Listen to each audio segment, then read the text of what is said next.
Good morning, besties. I thought today we could have a bit of a bookish day together. I'm just making some breakfast. Avocado toast, of course. Some bookish things I would love to do today. I need to go to Officeworks to print off some stuff to update my reading journal, so I thought we could do that together. There are a few spreads I need to catch up on and update a little bit. I'm also like 75% through my current read, so I would love to finish that today. Maybe we could go to a park and do some reading, or I don't know, whatever we feel like doing. There's also this new smoothie that I want to try, which that's not bookish related at all, but like we could do that today. I've also been crocheting a book sleeve, so maybe we can finish that off today as well. We'll just see where the day takes us. I love filming these little videos because it's like doing all of my favorite things in one day. It's like those couples where the boyfriend or the girlfriend will just be like, I have to say yes to everything my partner says like all day today. And I feel like these are the types of things that I would want to do if I was having one of those days, but just like with myself, you know? Also guys, if you remember, I got everything but the bagel sesame seasoning blend from Trader Joe's when I was on my trip. And I've got to say, I've been using it for the past couple of weeks since I got home, and I am obsessed with it. I love it so much. It is so good on avocado toast. Like, obviously, like that's what everyone uses it for, I feel like. Let me know if there's anything else you think this would taste good on, but it's just so yum. Obviously we don't have Trader Joe's here in Australia, but I feel like there are companies in Australia that have like recreated something similar, because the ingredients are just sesame seeds, sea salt flakes, dried minced garlic. I think that's like the kicker. Like the minced garlic is so good. Dried minced onion, black sesame seeds, and poppy seeds. So I know that you could obviously like make this yourself as well, but obsessed with this. So good. And this is what my breakfast looks like. Avocado, feta, everything with the bagel seasoning. Delicious. Okay, so I sorted out what I needed to print. This is the document we're going to be printing. There are a few different spreads that I want to update and then also just like create. So that's what I'm printing this stuff for. And if you're wondering why I don't just print it at home, my printer sucks. It's awful. Should I just update my printer? Maybe, but also like I can just go to Officeworks and print things when I need it. So I don't really care. Made it to Officeworks. I'm trying to think if I need anything else here. I don't think so. Just the printing.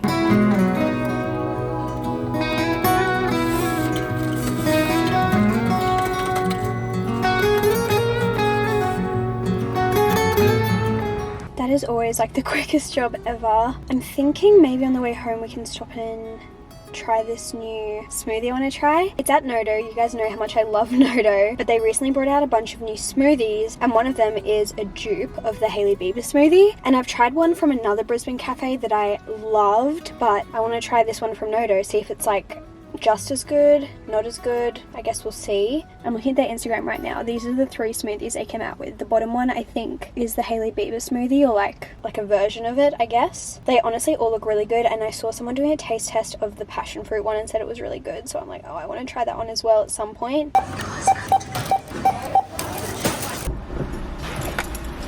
Ta-da! We have the smoothie. This lighting is not great, is it? Okay, I moved because lighting. Let's try this smoothie. First impressions, honestly, it's a little bit smaller than what I thought it was going to be, and it was also $15, which a lot of money for a beverage, I will admit, but also I feel like a lot of smoothies are around $15 from a cafe nowadays, which is crazy because that's like a meal, but it is what it is. And I feel like the other one that I tried from another Brisbane cafe, I think it was called Little Florence, I think that one was also a similar price. So I feel like it's kind of, unfortunately, kind of standard for this type of thing, because then also the Air One smoothie is what, 20 USD, which is like 30 Australian or something like that. Either way, I'm excited to try it. I loved the one that I tried from the other Brisbane cafe, Little Florence. It was so good. I feel like you have to mix it though, because it's like a strawberries and cream kind of situation. I feel like the ingredients on this one were also pretty phenomenal. It's good. No, it is quite good. I do quite enjoy that.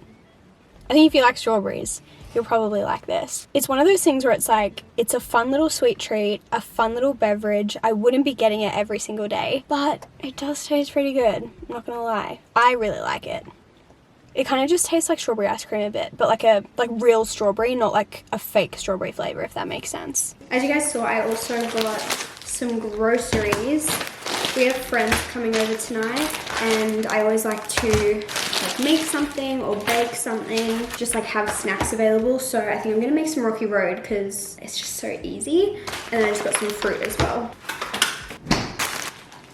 I think I'm just gonna sit outside and read my book. I'm currently reading Girl Serpent Thorn and I'm 75% of the way through. This is one of the books on my monthly TBR. It is a YA fantasy and it's honestly really fascinating. Like, it is just such a different world to anything I've read about before. Like, the world building and just like the creatures and the dynamics that this author has created, I'm really impressed by. I was not expecting, because if you have seen the physical book, it's very small, especially for a fantasy. I feel like fantasies are typically a little bit longer. And this one is like, what, 350 pages or something along the lines of that. And I am blown away at how much this author has already fit into 350 pages. It's a standalone as well. So like everything will be wrapped up by the end of this book, which is just crazy to me. I actually don't know how she was able to, pack it all in. It's about this girl and she is a princess and she is a twin. So it's her and her twin brother. And unfortunately, she was cursed as a baby to be poisonous to the touch. So anyone that she touches will die, including like animals and things like that. And so she is like locked away, obviously like in a very princessy type of way. Like, she still lives in the castle and all her meals are brought to her and she has a beautiful room and a garden and things like that. But I think the rest of the kingdom knew that there was a princess at one stage, but no one really knows what happened to her. And it just turns out that she's been locked away in the castle her whole life, and her brother is about to become king. But then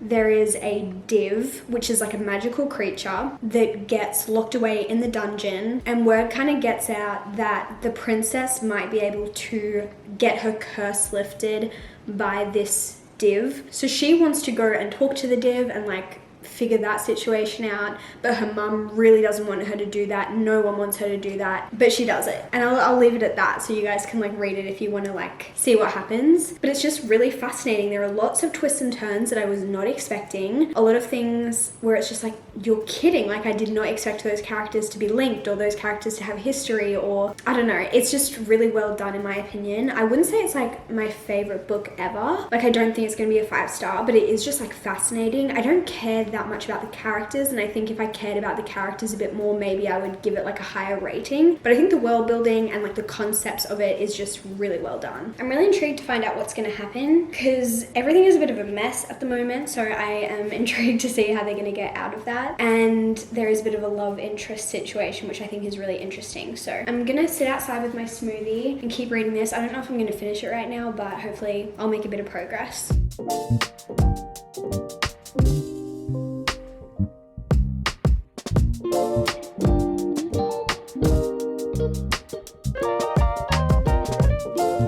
Smoothie is gone. That was so good.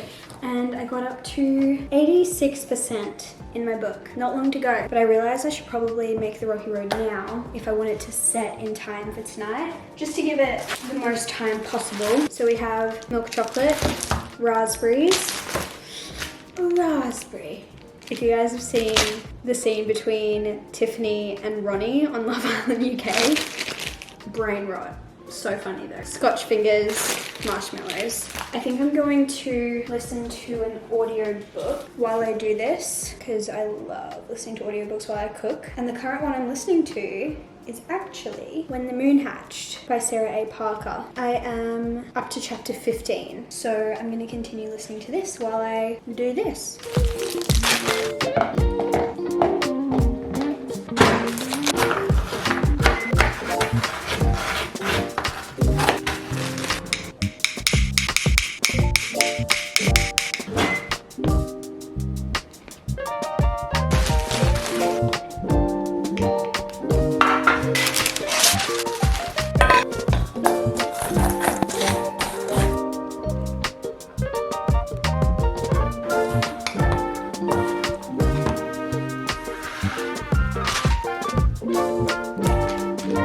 Rocky Road is done. Just pop it in the fridge for tonight.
few days later and I wanted to show you the updates from my book journal. I love that sound. Can you guys hear that? The cracking. Let me show you some of the spreads that I made. Honestly, this one is pretty boring. I still need to add star ratings, but usually I have a whole spread for the books that I read each month. But last month I didn't read very many, so I didn't even fill up my spread, but that's okay. Not every month is a big reading month, and that is totally fine by me. But this is the September spread that I created. I actually love how this turned out. So this spread was mostly like scrapbooking paper and like cutting paper up and doing stuff like that. Like last month it was pretty much just like pen or like marker, and this month was almost all cutting and pasting, and I love how it turned out. So I used a few different types of paper to create the September like title, and then also this is obviously just some pink cardstock, and then I also made this little TBR sign and then glued all of my TBR books onto pink cardstock as well to make them pop a little bit. And then on this side we have September log, which I haven't actually started filling out yet. I need to start doing that. And this is actually wrapping paper. The little like gingham paper that I have, it's wrapping paper. And then we have goals and genres because I like to track those things. But I love how this page turned out. And then this is to track my September reads. So at the end of the month I'll print out photos of all of the books that I read, like this one. So this one's obviously empty at the moment and it won't be full until the end of the month, but just to give you an idea of what some of my other end of month spreads look like, we have this one, which is one of my favorites. We have this one, but yeah, this one looks pretty plain at the moment. Just used the same cardstock to add some little details and also added some pink little flower stickers. And then this is a brand new spread. I haven't done this one before, I don't think, but this is my end of year TBR. So I'll talk you through this one a little bit. We are officially over halfway through September, which means we have less than 3.5 months left of the year, which is absolutely insane. I don't know how this happens. Like I feel like the end of the year comes so quickly, but I thought it would be fun to make a little end of year TBR. So I've broken it up into 3 different sections, and you can tell by like the different paper that I used. So we have wish list books. So these are books that I don't own yet, but I would like to read at some point this year. But yeah, I'll have to either get them from the library or buy them or get them on my Kindle or Kobo, whatever it may be. But these are books that I don't own yet. These are books that I want to reread. So books that I've already read, but I want to reread before the end of the year. And then this is my little TBR section. So these are all of the books that are currently on my physical TBR that I want to read by the end of the year. This isn't necessarily like every book I'm going to read by the end of the year. Like I'm sure I'll read some books that are definitely not on this list, but these are some of the ones that I want to focus on or I just really definitely want to get to. Some of the ones in the wish list are continuations of series that I've started. Like I want to read the second book in the Mistborn series by Brandon Sanderson. I want to read the next book in the Belladonna series by Adeline Grace. I want to also continue the Gilded Wolves trilogy that I started. And then I also have a few books on there that are by authors that I've tried this year and really enjoyed, so I want to continue. Like I've got India Holton's newest book on there. I want to read more Annabelle Monaghan. I want to read Erin A. Craig's new book when that one comes out. And then I also want to read A Very Secret Society of Irregular Witches, just because I've heard such cute things about it and I thought that would just be a cute little spooky read. As for my rereads, the 4 that I would really like to get to, hopefully, are Beach Read by Emily Henry and Happy Place by Emily Henry. I also want to finish my Throne of Glass rereads, so that's why Kingdom of Ash is on there. I haven't even finished Tower of Dawn yet, so I need to finish Tower of Dawn and then read or reread Kingdom of Ash. And then I would also love to get to Clockwork Angel. I don't know how many rereads I'm going to get to this year because it really depends on like what mood I'm in, but I really badly want to do like a Sandra Clare reread at some point. And then from my physical TBR, the ones that I have are The Nightingale, which will definitely be read because that is my book club's pick for September, so I have to read that this month anyway. Then we have Anxious People by Frederick Bachman, Death at Morning House, which is also on my TBR for this month, Akane by Lynette Noni. I've just been wanting to get to this one for so long and I've heard such good things. When the Moon Hatched, which I have started, so hopefully I'll definitely finish that one. Songs in Ursa Major is just a book I've had on my TBR for so long and I really want to just like get it off my TBR, and that's kind of the same about a few of these. because they've been on my TBR for just a really long time, and I just need to read them. I don't know why they're still on my TBR, because all of these ones like I want to get to, but I just haven't. So that kind of goes for Anatomy of Songs, Threads That Bind, Voice of the Wind, and 80/30. Like these are all kind of ones that I'm like, why have these been on my TBR for so long, my physical TBR? Like I need to read them. I'm excited to read them, but I just need a little bit more motivation to get to them, so that's why I added them to this list. I also really want to get to Taming 7 by Chloe Walsh. It's the only book in the Boys of Tommen series that I haven't read yet, and I love that series so much, and so I definitely want to finish or like get up to date with that one. And then lastly, I've got Ready or Not, which is one of the books that I picked up while I was in New York, and I just really want to read that sooner rather than later because it's set in New York. Like I just want to be able to envision New York the best I possibly can, and I feel like that'll happen best if I read it sooner rather than later. So that is a bit of my end of year TBR, in case you were wondering which books I'm hoping to focus on for the rest of the year. I also just want to focus on my physical TBR in general. I haven't bought any books since I came home from the US, so far so good. We are focusing on the physical TBR. I have been sent some in PR, so my TBR has still continued to grow, but I'm very thankful for that, and I'm sure I'll get to them all eventually. I just like being very aware of the books that I have on my physical TBR, because I tend to get excited, buy new books, and then read those straight away, and then I neglect what has been on my TBR for quite a while. So hopefully we'll do well with this list. And then I want to create one more spread. I haven't done it yet. I don't know when I'm going to get to it, but I want to create a little spread of all of the books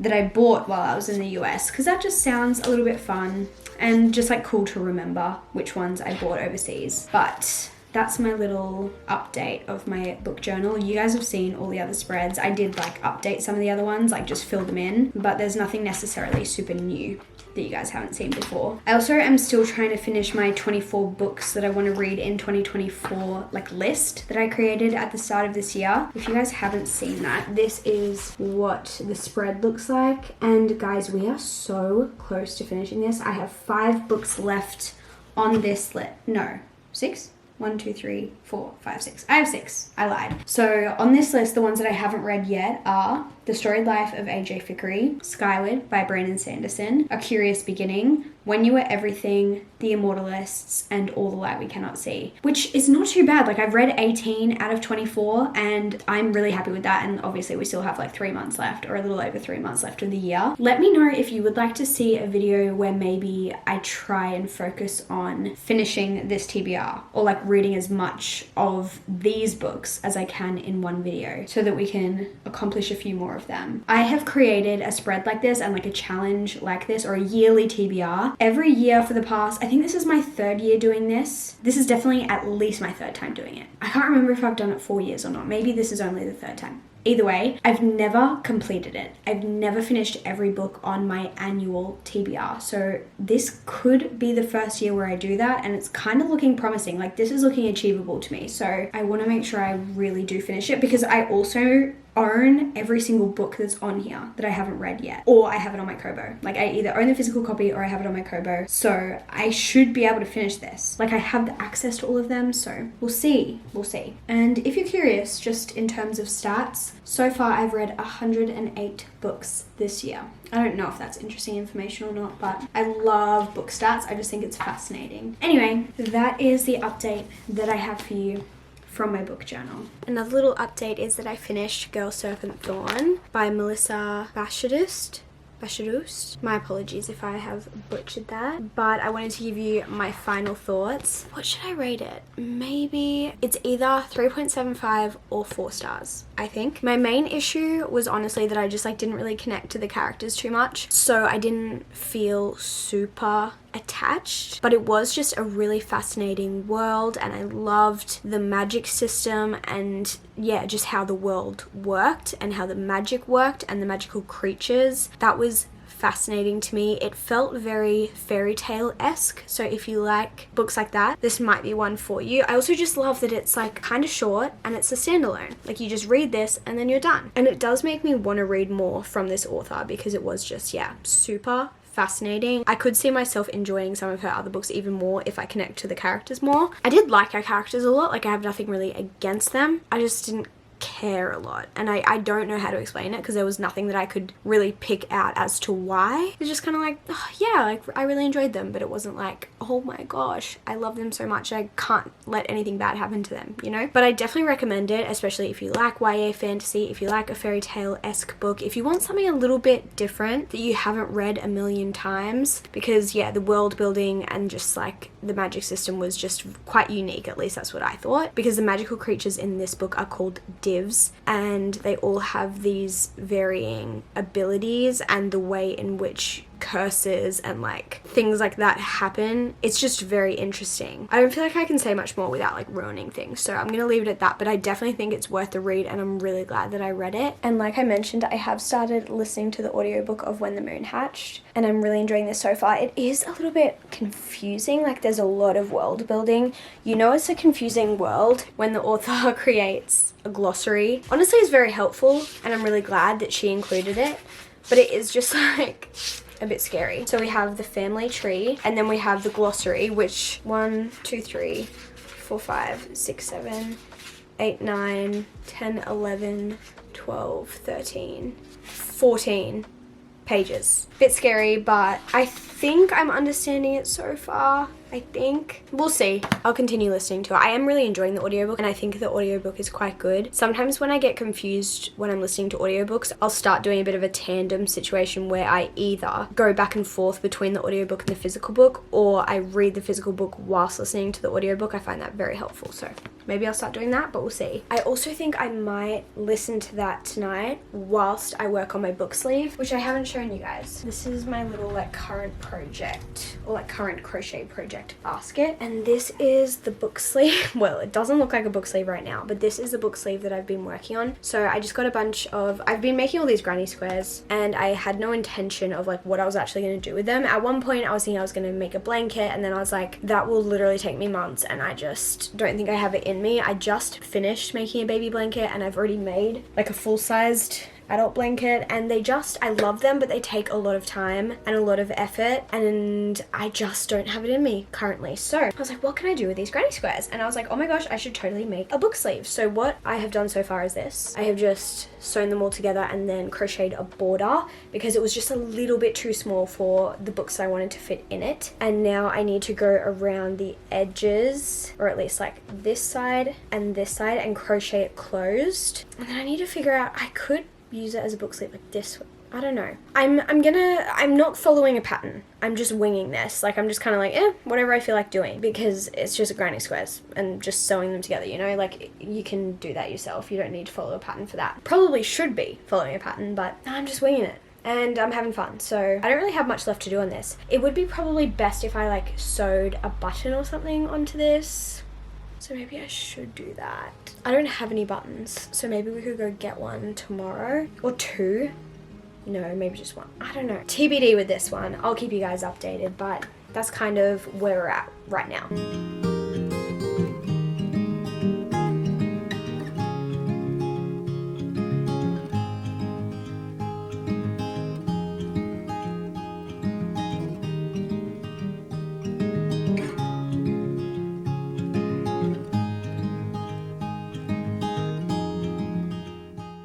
I know this is technically not book related, but I thought we could open a Sunny Angel together. I feel like book girlies are also Sunny Angel girlies, so, or at least the crossover feels like it could be quite high. Oh my gosh, I don't know which one I want to open. I have two here because I like to buy two at a time, and then I'll open one immediately, and then the other one I'll keep and like save for another day. And so now I've ended up with like two little ones that I've been saving for just a day where I really feel like opening them. And today I really feel like opening one, and I just don't know which one I want to open. I have Animal Series 1, so this is what it looks like, and these are the options. I have 3 animals, 4 if you include my hipper, but from this particular series I only have 1. And then the other one I have is the vegetable series, and I don't have any from this series, and these are the options you can get, and I genuinely think I'm obsessed with all of them. I love them all so much. I think they're so cute. Like, I don't think there's a bad option, at least for me. I don't feel like there's a bad option. Like, I like all of them. Which one do I want to open today?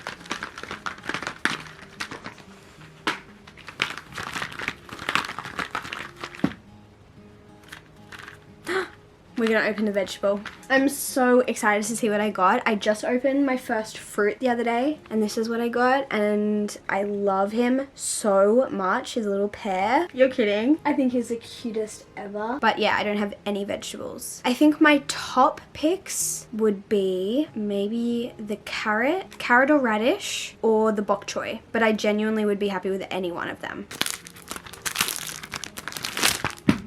Okay, that's fantastic. I've heard people say to pop them from the bottom, so I'm going to try that today. Okay, that was pretty good actually. My entire For You page right now on TikTok is full of Sunny Angel unboxings, and I'm living for it. Okay, make your guesses. What do you think it's going to be? And let me know if you were right.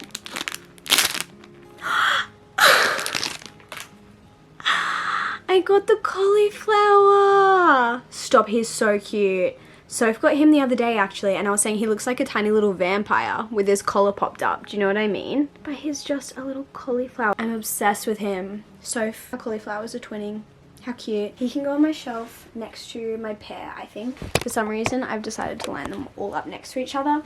I like move them around all the time just because I think it's kind of fun. And right now, this is my Abby Jimenez shelf, and they're all just hanging out there. Stop, they're so cute. I really want to open my other one too. No. Stop, they're like a little family. I'm obsessed with them. My heart is just so happy with Sunny Angels. It's so silly, I know. But it's a hobby that doesn't hurt anyone, brings me joy. I feel like there's no harm in it. So if you don't like it, you can leave. Another bookish related thing that I've had a few questions about recently is some bookish merch that I got, and I wanted to talk about it for a sec.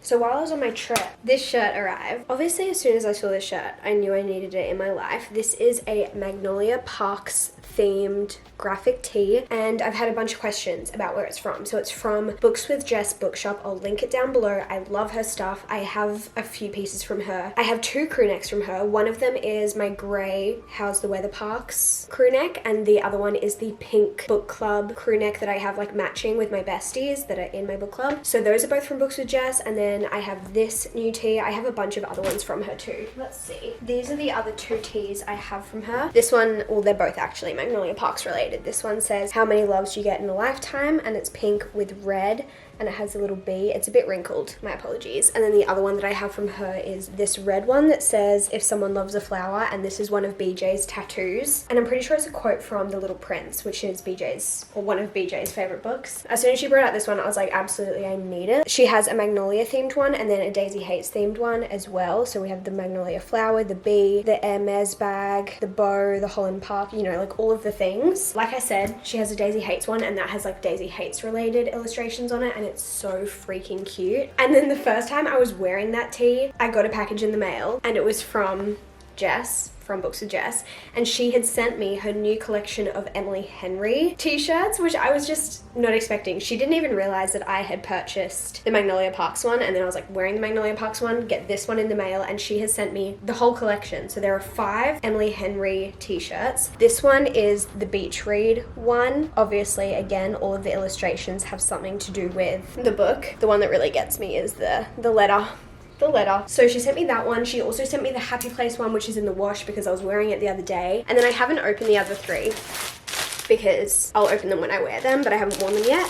But we have Funny Story, and it has like wine and sundaes and Crocs and books because she's a librarian. Then we have the People We Meet on Vacation one, which has like passports, keys, a cactus, plane tickets, luggage, like all sorts of like travel related things. Obviously you know why. And then the Book Lovers one is also so stinking cute. There's a shark, a book, good books like the store, martini, like all of the things. And I just think it's like such a cute way to do bookish merch because it's not like so in your face, but it's kind of like if you know, you know. Like the Emily Henry ones do have the title of the book on there, but it's still quite like subtle, I would say. Like it just looks like I'm wearing a graphic tee. So I'm utterly obsessed with those, and I've had a bunch of questions, so I wanted to let you know. Like I said, I'll link them down below. I just love bookish merch. It's just so much fun. But I think I'm gonna end this video here. I hope you guys enjoyed hanging out with me and doing bookish things together. I always love filming these. Like they're just so fun and just full of my favorite things. So let me know if you want to see more of them. But I love you guys so much. I hope you have a great day or night whenever you're watching this, and I will see you in my next video very soon. Goodbye.